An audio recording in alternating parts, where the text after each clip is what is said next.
Par rapport à nos 5 principaux critères, comment se situe la bactériologie au cabinet vétérinaire? Donc, si on utilise la technique de bactériologie simple, puis ensuite un mot sur les trousses de diagnostic. Sur les techniques de bactériologie simple de niveau 1 ou 2 qu'on peut mettre en place au cabinet vétérinaire. Sur la méthode, en ce qui concerne les milieux, il sera là aussi tout à fait important d'utiliser tout d'abord un milieu non sélectif à spectre large, donc gélose au sang ou Columbia au sang, et puis il est possible d'utiliser 1 à 2 milieux semi-sélectifs, en fait ce sont des milieux électifs. Le premier pour les grammes négatifs, on va essayer d'utiliser un milieu qui comprend du lactose pour pouvoir différencier les coliformes et les non coliformes. 3 possibilités existent, elles apparaissent à l'écran. On peut enfin utiliser une gélose semi-sélective, élective pour les grammes positifs, comme le milieu RPF ou le milieu ANC. Pour l'identification des cultures, qui sera une identification fondamentalement présomptive, c'est-à-dire sans identification réelle d'espèces, on va utiliser la morphologie macroscopique des colonies sur les géloses, des tests biochimiques simples et, si possible, la coloration de grammes. Parmi les grammes positifs, l'identification se dirigera vers le genre Staphylococcus lorsqu'on a des colonies qui peuvent être non hémolytiques, hémolytiques sous la colonie ou doublement hémolytiques avec un double liseré. Ce sont donc bien sûr des colonies catalase positives. Une coagulase peut être réalisée de façon simple sur tube ou en tube ou sur lame. On peut également utiliser, avec le milieu RPF, la propriété des staphylocoques à coagulase positive à transformer le fibrinogène en fibrine. Pour ce qui est des streptocoques, on est sur des colonies qui ont une hémolyse variable. Cette hémolyse peut être absente, elle peut être de type alpha, c'est-à-dire avec une coloration, un fond verdâtre, ou ça peut être également une hémolyse bêta. Ce sont des colonies qui sont catalase négatives. Il est traditionnel, en particulier à partir du modèle nord-américain, d'utiliser les 3 critères suivants pour l'identification présomptive des streptocoques. Ce caractère hémolytique, le groupage de Lancefield, donc la reprise d'une technique ancienne qui permet, à partir de l'agglutination du polyoside, du polysaccharide C, d'avoir un groupage antigénique, et enfin le test à l'esculine. La clé d'interprétation, la clé dichotomique peut être la suivante. On commencera par un test à l'esculine. Au sein des streptocoques esculines négatives, on va retrouver principalement les streptocoques liés à la mamelle, donc Streptococcus agalaxiae et dysgalaxiae. La différence entre les deux pourra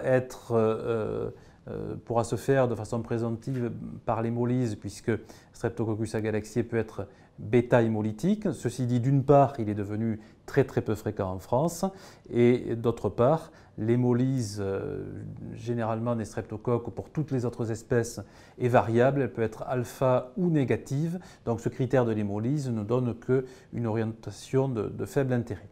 Donc on est contraint pour différencier agalaxiae et dysgalaxiae de réaliser le test de l'agglutination pour le groupage entre B et C.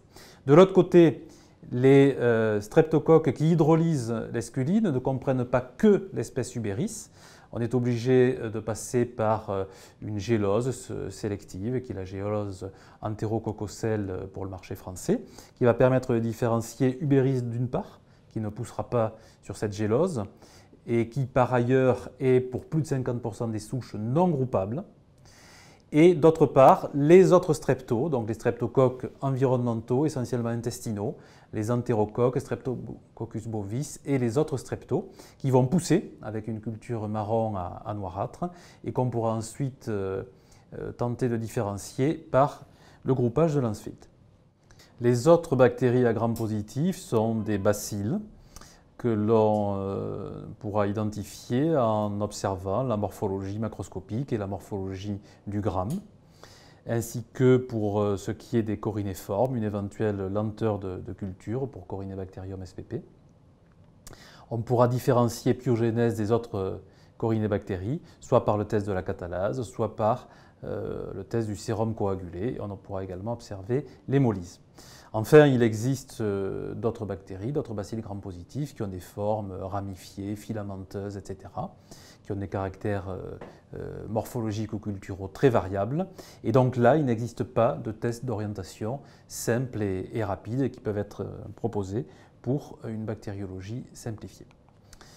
Enfin, pour ce qui est des bactéries à gram négatif, sur les entérobactéries, donc oxydase négative, on utilisera donc au sein de ces coliformes pour la diagnose présomptive la morphologie de ces bactéries et si possible, si l'on veut assurer une identification certaine des colibacilles, on pourra regarder la production de bêta-glucuronidase sur certains milieux chromogènes spécifiques.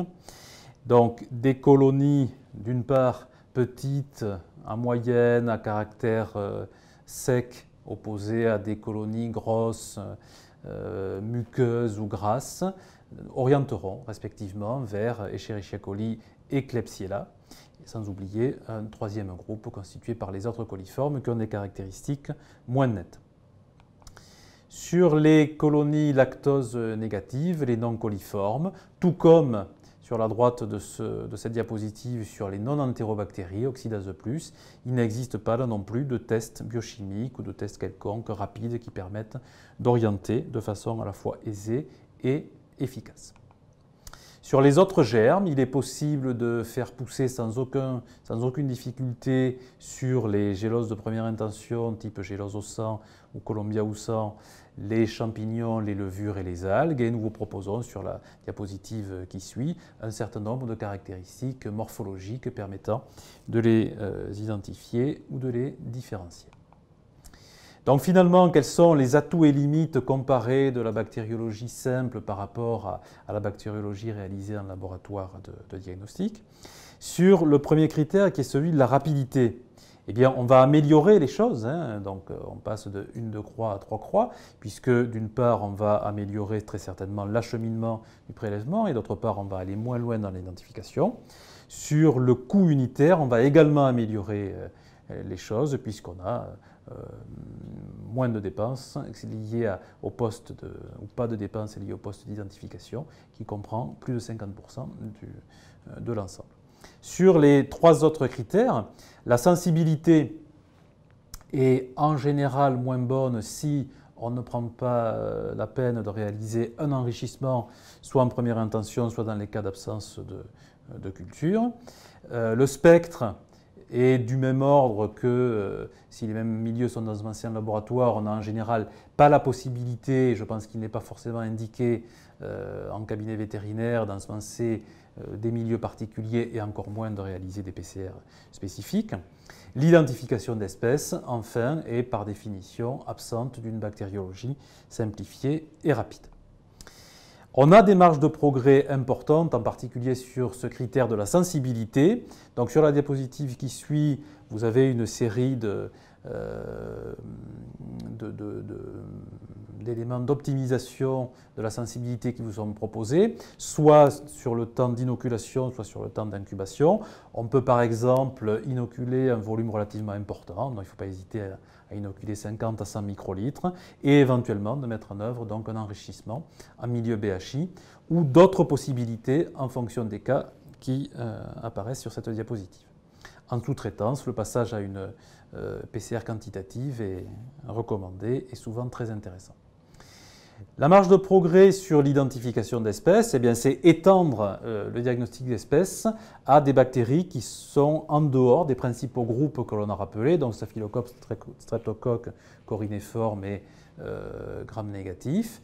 Un groupe en particulier est important, celui de l'ensemble des germes opportunistes, antibiorésistants, avec Serratia marcescens et liquefaciens d'une part, mais également les levures, les champignons et les pseudomonas. Donc cet ensemble-là devrait pouvoir être identifié précisément si possible, car derrière on a un pronostic qui est beaucoup plus sombre en matière de guérison bactériologique des infections correspondantes. Il existe enfin non plus des méthodes, des techniques, mais des trousses du commerce ou des kits. On peut en citer deux. La première d'entre elles est VetoRapid. Donc, c'est une reprise d'un principe mis au point à l'Université du Minnesota aux États-Unis.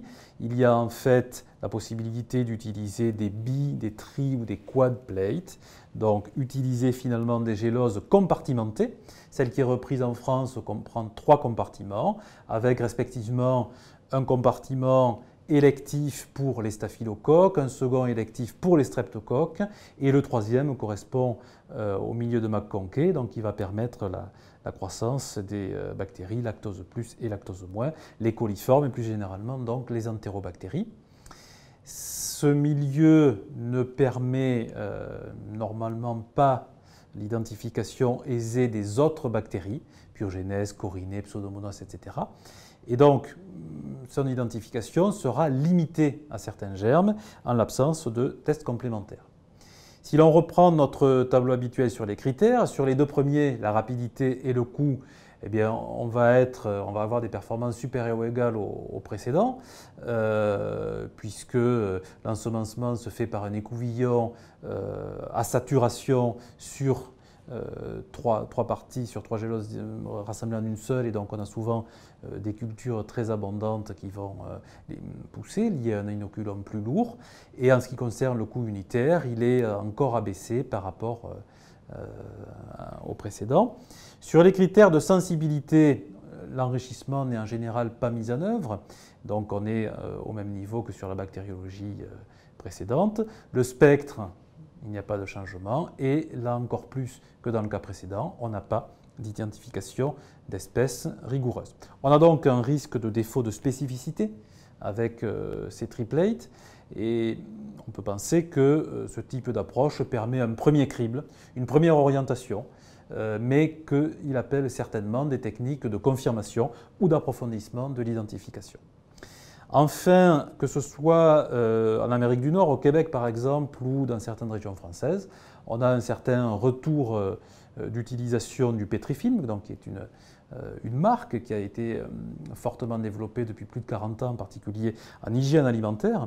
Donc on ne sera pas étonné de retrouver des cibles d'intérêt dans ce domaine. On retrouvera la possibilité d'identifier des staphylocoques, coagulase négative ou positive, des coliformes, ainsi qu'une flore totale, entre guillemets. Il existe aussi d'autres pétrifilms qui permettent de rechercher des entérobactéries, Escherichia coli.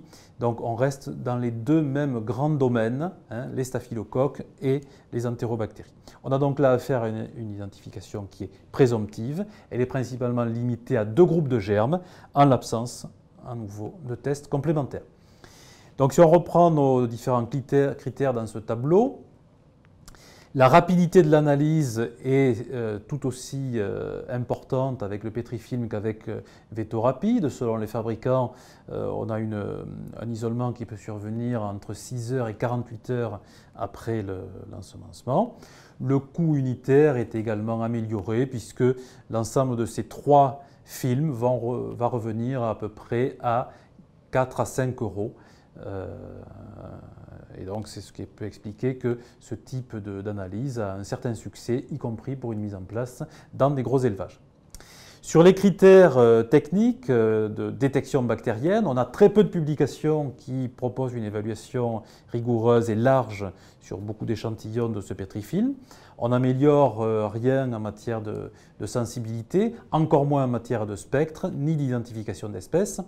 On peut enfin souligner 2 réserves par rapport à cette approche.